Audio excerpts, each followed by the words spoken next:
Language acquisition is gradual. It's gradual. You get a little bit at a time. The best example is vocabulary. A guy named Twaddell wrote a brilliant article years ago, 1973. Such a nice quote, I put it on your handout.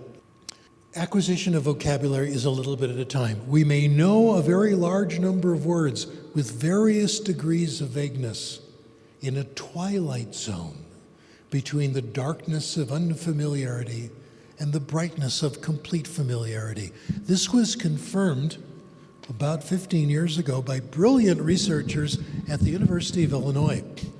They did studies and they found that when you're reading or listening and there's a word that you don't know, but the context is comprehensible, you get a little bit of it. Each time you see the word or you hear the word, you get about 5%, maybe 10%.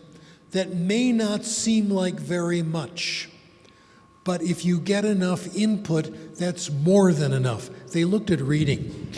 They calculated that if fifth grade children read about 1 million words a year and they get 5% of a new word each time, this accounts for vocabulary growth. It's not all at once. As soon as you finish the lesson, you don't know that word. You've simply made a little bit of progress, making it more familiar on the road to acquisition. I'm studying Mandarin now. It's so much fun. Oh, and it's so slow. It's amazing. There are lots of words usually when I meet a Mandarin speaker and I plunge into Chinese, they just stare at me. Okay. I can't get those people to understand their own language. What's wrong with them? Anyway, and what's the frustrating thing is there are all these words I think I know, but I can't quite come out with them. They're kind of there, and I can't quite grab them.